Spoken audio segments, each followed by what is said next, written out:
सांगितलं का? समजलं का यातलं काही?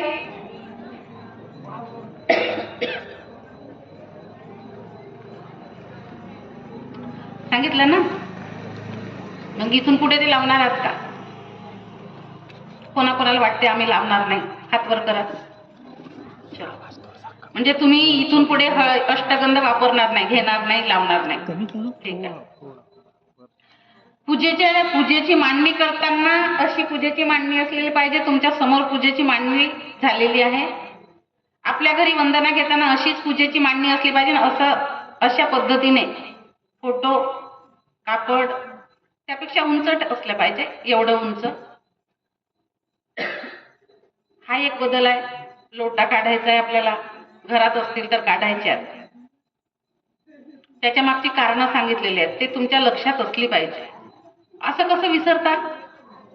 भावाचा नंबर सेव्ह करून ठेवला आहे ना मोबाईल मध्ये? फोन करायचं विसरता का? पोरांचे नंबर मोबाईल मध्ये सेव्ह करून ठेवले, फोन करायला विसरता का? ते विसरायला काय होते त्याला? विसरून द्या. 8-15 दिवस नाही करायचा फोन. मग हे कसं काय विसरता? माहेराला कोणती बस जाते, कोणती गाडी जाते, किती वाजताची जाते, हे बरोबर लक्षात आहे ना? हे का विसरते हे मला बोलायचं आहे. कारण की मी आता जे चित्र पाहून आलो ते चित्र मला बिलकुल पटत नाही, बिलकुल नाही. कारण की 10 दिवस आम्ही इथे येऊन बसलो ते काही फुकट जेवणासाठी का? की तुमच्या इथे आम्हाला जेवण मिळालं पाहिजे याच्यासाठी आलो का? नाही ना? मग ज्या गोष्टीसाठी आलो ती गोष्ट जर राहणार नसेल तर मग इथे आम्ही 10 दिवस विनाकारण आम्ही घराच्या बाहेर राहण्याचा मुद्दा काय आहे? काय गरज काय? हा प्रश्न मला पडतो फार. आणि म्हणून तो बदल कायमस्वरूपी दिसला पाहिजे की कुणीही माणूस आला इथे ज्या अभ्यासक आणि त्याला माहित आहे की भारतीय बौद्ध महासभेमध्ये काय काय चालते, त्याने तुमच्याकडे पाहता बरोबर म्हणाला की या बाईंनी शिबिर केलेलं आहे, या गावामध्ये शिबिर झालेलं आहे वाटते, असं वाटलं पाहिजे. आणि म्हणून मी मुद्दाम पुन्हा मागे चाललो. आणि तो बदल आपल्यापासून तर आपल्या घरापर्यंत आणि तो विहारामध्ये पण असला पाहिजे. नाहीतर मग आता कैविसताई शिबिर होऊन गेली, उद्या दुसरा कार्यक्रम घ्यायचा, अजून दुसरे कोणीतरी आले, मग कोणी कुठल्या संघटनेचे आले, कोणी भंते आले, कोणी काय आले, ते काहीतरी सांगतील, पुन्हा तुम्ही हे सोडून दुसरं अजून करायला लागाल, मग पुन्हा अजून तिसरे कोणी आले, त्यांनी सांगितलं ते. तर म्हणजे तुम्ही बाबासाहेब खरंच ठेवू शकणार आहात का जिवंत? आणि म्हणून कुठेतरी एक कट्टरता असली पाहिजे. कट्टरता म्हणजे ती सनातनी लोक करतात तशी नाही. आम्हाला धर्मवेडे व्हायचं नाही, आम्ही धर्मवेडे व्हायचं नाही, पण आपली एक संस्कृती आहे, एक विचार आहे, आपली पूजा नाही आहे, तर ते विचार आपल्याला पटणं आणि त्या पद्धतीने आपण वागणं गरजेचं आहे. आणि म्हणून हे तुम्ही लक्ष ठेवायचं. त्यानंतर आता कालच्या विषयात सणांचे बदल सांगितले. कुणा महिलांना असं वाटलं की मला राखी सोडायची, हात वर करा बरं. अच्छा, चला, दोघींना वाटलं आम्हाला राखी सोडायची, असं चला, दोघी तिघींना वाटलं, चला, हरकत नाही, 3 तर 3. पण तुम्ही हात वर जसा केला तसे स्वतःच्या विचारावर कायम राहिले पाहिजे. इथून पुढे मी राखी बांधणार नाही. राखीच्या दिवशी वाटल्यास भावाच्या घरी जा आणि भावाला समजावून सांगा मी राखी का बांधणार नाही. त्यालाही माहीत झालं पाहिजे ना, आहे की नाही? बहीण भावाचं प्रेम तसं टिकवून ठेवायचं आहे, नातं छान जपायचं आहे, तर त्याला जाऊन सांगायचं की मी राखी का बांधायची नाही. नाहीतर मग शिबिर झालं बाई, आम्ही नाही का ऐकलं, चांगलं होतं का? हो चांगलं होतं, मग तुम्ही का नाही केलं? ते आमच्यासाठी नव्हतं, माईक मधून जे लोक बाहेर ऐकत असतील त्यांच्यासाठी होतं, असं का? हा आवाज कोणी ऐकत असतील तर जे लोक कोणी बदल करत असतील त्यांचे तर खूपच धन्यवाद. पण विशेष तुमच्यासाठी आहे, जे इथे बसता प्रॉपर त्यांच्यासाठी. त्यांनी ते बदल स्वीकारले पाहिजे. दिवाळी करणार नाही असं कोणाकोणाला वाटतं. दिवाळीमध्ये जर का कालपर्यंत दिवे लावत असाल, हे करत असाल, ते करत असाल, पोरांना फटाके घेऊन देत असाल, नवीन कपडे घेऊन देत असाल, हे करणार नाही असं कोणाकोणाला वाटते? असं कोणालाच नाही वाटत आहे. म्हणजे दिवाळी साजरी झालीच पाहिजे. नाही करत न करणार, चला. तर या त्याविषयी काय आहे, मला वेळ कमी मिळतो ना, त्याच्यामुळे मी विश्लेषण करून विषय देऊ शकत नाही. हा प्रॉब्लेम होत आहे थोडासा. मी विषय पुढे ढकलायचे कसे हा प्रयत्न करते तुमच्याकडे पाहून. कारण तुमची मनस्थिती तशी दिसत नाही ना, त्यामुळे माझ्यासमोर असे कसे ताजे असे बिलकुल टवटवीत चेहरे दिसले की आता घ्यायचं आहे, येऊ द्या, किती देणाऱ्याने द्यायचं तर मग आपोआप निघते ते. काय असं सांगण्याची गरज पडत नाही वेगळं नव्याने. पण तसं दिसत नाही ना, थोडंसं दिसते, आला आता अर्धा एक तास, त्याच्यानंतर हळूहळू असे चेहरे दिसतात की अरे बापरे आता भयानक. त्याच्यामुळे मग पंचायत होते नाही का. आपले लेकरं आता महिला काय म्हणतात, तसं नाही मॅडम, आमच्या घरात नाही का पोरं आहेत ना, लहान पोरं आहेत, तर मग नाही का लेकरांसाठी आम्ही दिवाळी नाही करत, पण थोडंसं खाण्यापिण्याचे पदार्थ नाही का करतो, नाही का. खायला काय हरकत आहे.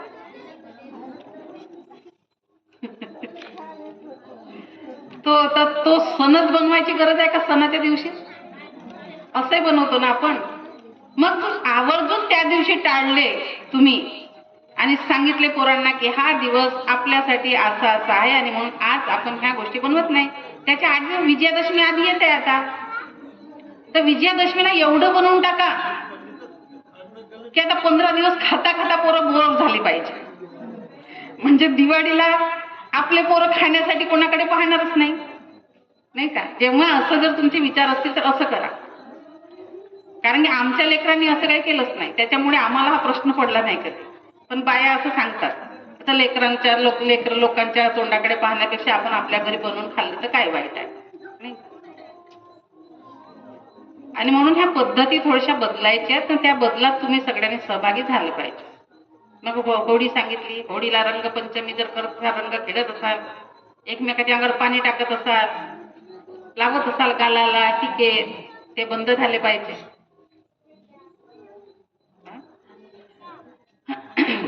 तर हे असे अनेक बदल तुमच्यापर्यंत मी आणलेले आहेत, ते बदल तुम्हाला स्वतःमध्ये रुजवायचे आहेत आणि आपल्या लेकरांमध्ये पण रुजवायचे आहेत. तुम्ही तो प्रयत्न केला पाहिजे, नाहीतर ह्या 10 दिवसाला काही अर्थ उरणार नाही.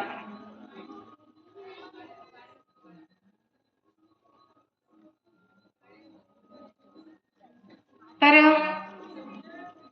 आपण सर्वप्रथम विषय घेऊया भारतीय बौद्ध महासभेचं कार्य. भारतीय बौद्ध महासभेने बाबासाहेबांनी या संस्थेची स्थापना केली, त्याचा मागचा त्यांचा उद्देश काय होता आणि त्यांनी आतापर्यंत भारतीय बौद्ध महासभेचं काय काय कार्य झालेलं आहे सगळं सांगता येणार नाही, पण काही मोजके मुद्दे तुमच्या पुढे ठेवणार आहे मी. कारण की तुमच्या लक्षात काही राहत नाही आणि तुम्ही काही लिहून घेत नाही, त्याच्यामुळे मोजके मुद्दे ठेवते. आणि धम्मयान नावाचं आपलं मासिक निघते भारतीय बौद्ध महासभेचं, आणि हा विषय जर समजून घ्यायचा असेल तर महिला तर आता हे एवढं करणार नाही, पण सरपंच साहेबांना सांगणार. बहुतेक मागच्या महिन्याचं आहे की या महिन्याचं जे मासिक आलेलं आहे भारतीय धम्मयान, त्या मासिकमध्ये दी बुद्धिस्ट सोसायटी ऑफ इंडियाच्या माध्यमातून आतापर्यंत काय काय कार्य झालेलं आहे ह्याची माहिती दिलेली आहे. त्या धम्मयानमध्ये आपण घ्यायचे, वाचायचे, लिहून ठेवायचे, माहीत असलं पाहिजे आपल्याला की काय काय काम झालेलं आहे, बाबासाहेबांनी काय काय केलं, मग भैयासाहेबांनी काय काय केलं, आता मीरासाहेबांनी काय काय केलं, आणि आता भीमराव साहेबांचं काय चाललेलं आहे या संस्थेच्या माध्यमातून, नाही का. धम्मयान कॅलेंडर तर असेलच तुमच्याकडे. आणि म्हणून काय आहे की the Buddhist society of India, मी त्याही दिवशी म्हटल्याप्रमाणे की बाबासाहेबांनी बौद्ध धम्माची दीक्षा घेतली आणि धम्माचं कार्य गतिमान करण्यासाठी या संस्थेची स्थापना केली, आणि हा वारसा बाबासाहेब आपल्याला देऊन गेले. तर बघा, इथे जातीपातीचं खूप बंधन आहेत भारतामध्ये, आणि मग प्रत्येक म्हणतात आम्ही हे नाही बाई, आम्ही ते नाही बाई. पण महापुरुष कुठली जात मानत नाही, कुठल्या जातीसाठी ते काम करत नाही, ते माणसांसाठी काम करतात. जेवढे काही महापुरुष होऊन गेले, संत होऊन गेले, त्यांनी एका जातीसाठी किंवा धर्मासाठी काम केलं नाही, तर माणसासाठी काम केलेलं आहे. आणि म्हणून वारसदार कसे असतात, कसे असले पाहिजे, यावरती मी एक कविता वाचली आणि मला वाटते की वारसदार कसे झाले आतापर्यंतचे आणि आपण इथून पुढे वारसदार कसे व्हायचे, तर यावरती भाष्य केलेलं आहे कवीने. तर ते कवितेमध्ये काय सांगितलेलं आहे ते तुमच्या पुढे सांगते. तुम्ही लक्ष द्या, समजलं तर फारच छान.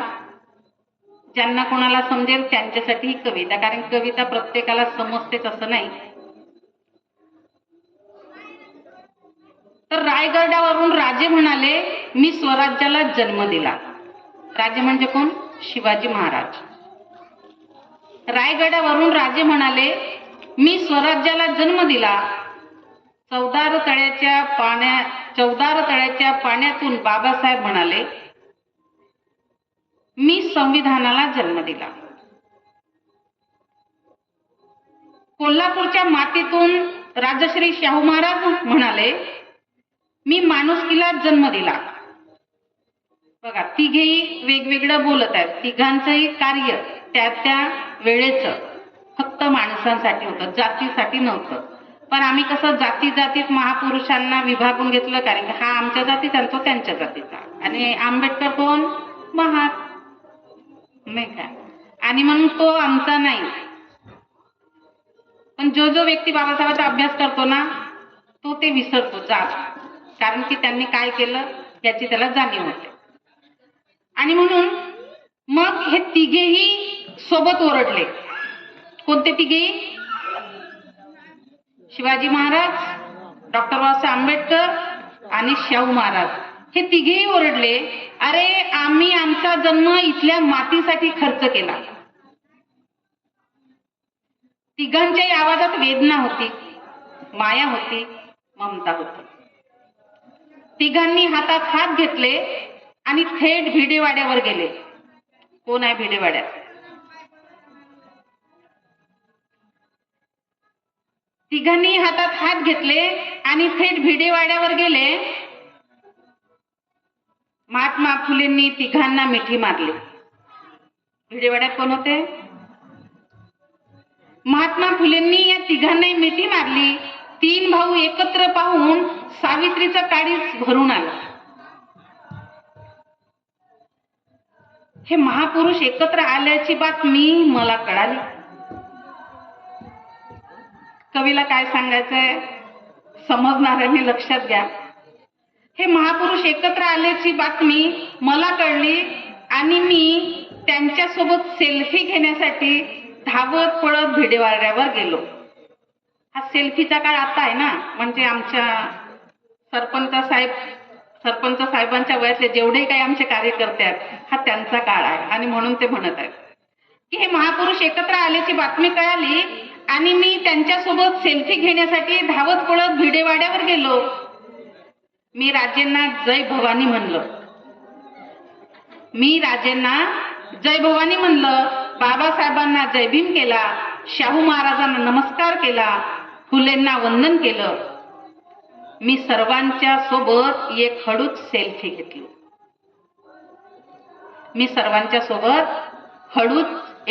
घेतली. सर्वांनी मला जवळ घेतलं. कुणीच जात विचारली नाही, कुणीच धर्म विचारला नाही. आई बापाच्या मिठीपेक्षा जगातली सर्वात जास्त ममता त्यांच्या मिठीत मिळत होती. आई बापांच्या पेक्षा सर्वात जास्त ममता त्यांच्या मिठीत मिळत होती. पाणावलेल्या डोळ्यांनी मी सर्वांसमोर हात जोडून उभा राहिलो, तेव्हा फुलेंनी हातात खडू घेतला. पाणावलेल्या डोळ्यांनी मी सर्वांसमोर हात जोडून उभा राहिलो, तेव्हा फुलेंनी हातात खडू घेतला आणि फळ्यावर लिहिलं, आमचे खरे वंशज, आमचे वारसदार हे आमच्या रक्तातून नाही तर आमच्या विचारातून जन्माला येतात. आमचे वारसदार आमच्या रक्तातून नाही तर आमच्या विचारातून जन्माला येतात. तोच खडू बाबासाहेबांनी हातात घेतला आणि त्यांनी लिहिलं, जे आमचे विचार पेरतात तेच आमचे वारसदार. जे आमचे विचार पेरतात तेच आमचे वारसदार. पुन्हा तोच खडू त्यांनी शिवबाकडे दिला. पुन्हा तोच खडू त्यांनी शिवबाकडे दिला आणि महाराजांनी लिहिलं, जो प्रत्येक स्त्रीमध्ये आई बहीण शोधतो, जो प्रत्येक स्त्रीमध्ये आई बहीण शोधतो, तोच माझा मावळा आणि तोच माझा वारसदार. तोच माझा मावळा आणि तोच माझा वारसदार. नंतर शाहू महाराजांनी त्यांच्या खाली लिहिलं, जे माणसावर माणसासारखं प्रेम करतात, जे माणसावर माणसासारखं प्रेम करतात तेच आमचे वारसदार.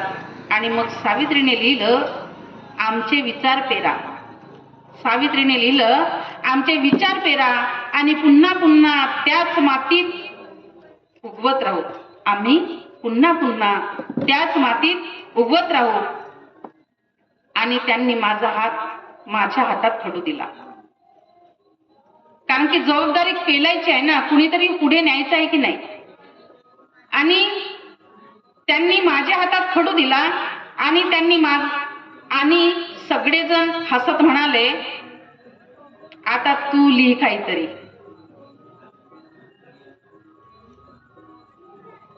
आणि सगळेजण हसत म्हणाले, आता तू लिही काहीतरी. माझी अक्कल बंद झाली. माझी अक्कल बंद झाली. मी खडू घेतला आणि सगळ्यात शेवटी एक पूर्णविराम दिला.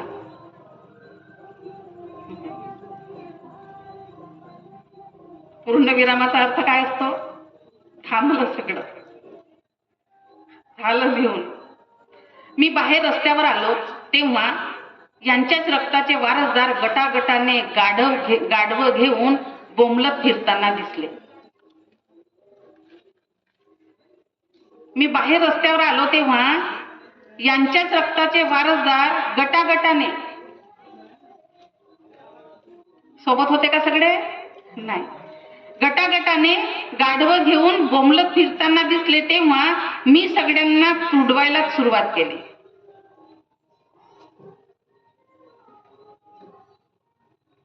गटागटात राहायला सांगितलं का आम्हाला? वाटून घ्यायला सांगितलं का आम्हाला त्यांनी? जातीत, धर्मात म्हणून तुडवायला सुरुवात केली तेव्हा रस्त्यावर पडलेले निळे, भगवे झेंडे मी हातात घेतले. तेव्हा रस्त्यावर पडलेले निळे, भगवे झेंडे मी हातात घेतले आणि तिरंग्याखाली झाकून ठेवले. खिडकीतून या सर्वांनी माझ्याकडे पाहून लढत राहा म्हणून आशीर्वाद दिला.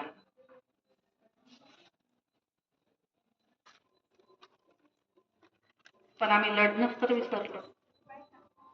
लढाई वेगळीच आहे. कशाची आहे ती?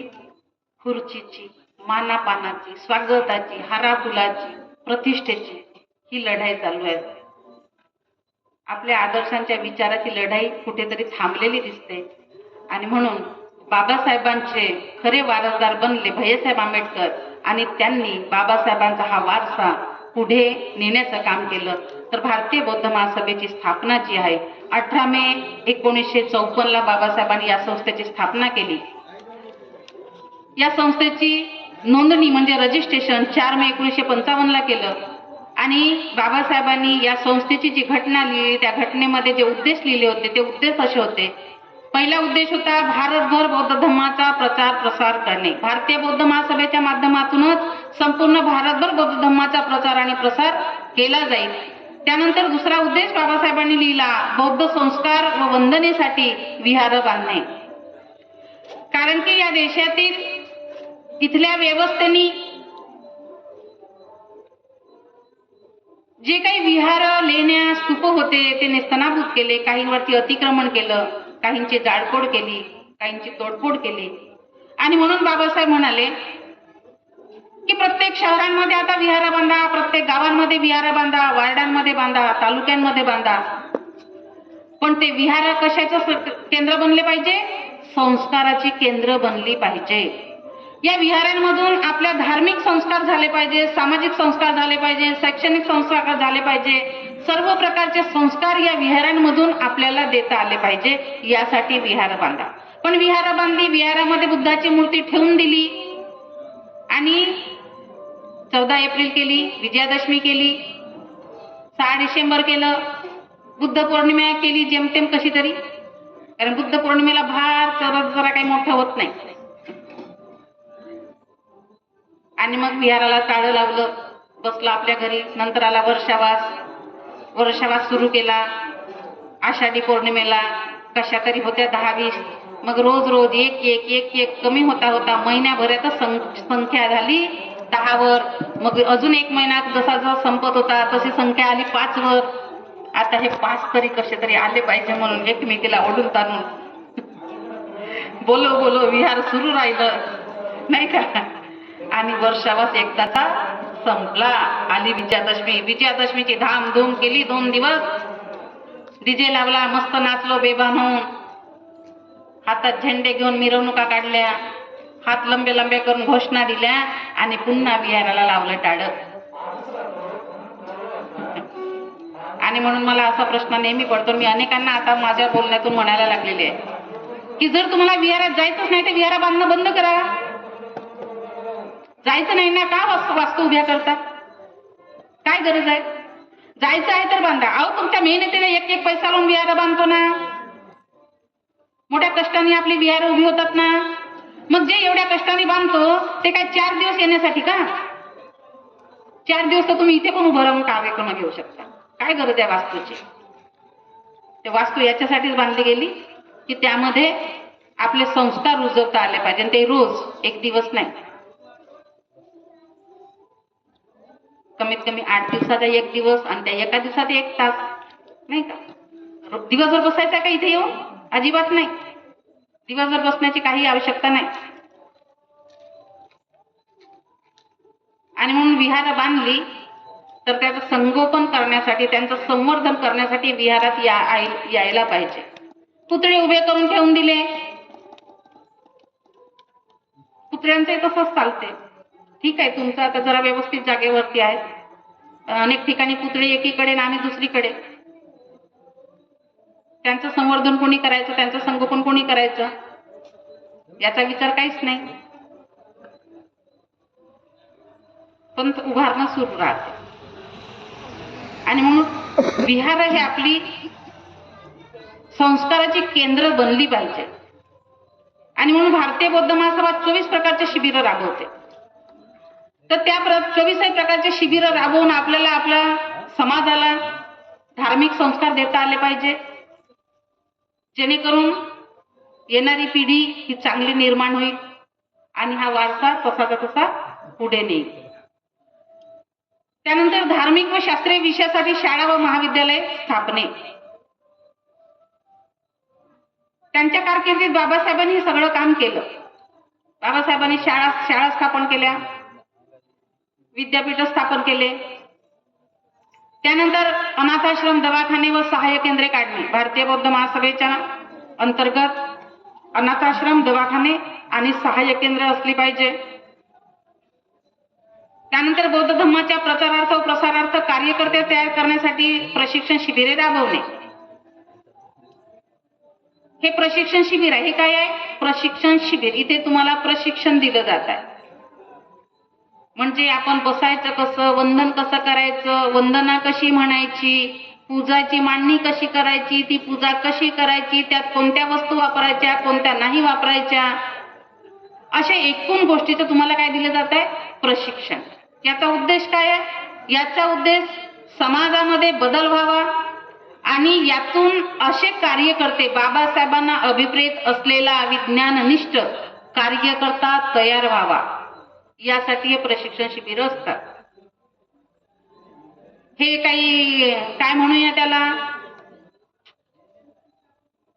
काय चालतात हो, मला पटापट नावं नाही आठवत अशा वेळी, कारण रोज बोलत नाही ना त्या विषयावर. त्याच्यामुळे तर आपण ज्या पद्धतीने एखादे कार्यक्रम असतात त्या कार्यक्रमाचं रूप प्रशिक्षणाला दिलं की त्यातून फार काही घेता येत नाही. आणि म्हणून हे प्रशिक्षण आहे, तर आपल्याला प्रशिक्षित व्हायसाठी इथं बसत आहोत. तर असे 24 प्रकारचे प्रशिक्षण घेऊन इथे एक असा निष्ठावान, श्रद्धावान, शील संपन्न व्यक्ती या शिबिराच्या माध्यमातून कार्यकर्ता निर्माण व्हावा यासाठी हे प्रशिक्षण राबवले जातात. त्यानंतर सर्व धर्माचा तुलनात्मक अभ्यास करणे. कारण की जर आपण सर्व धर्माचा जर अभ्यास केला नाही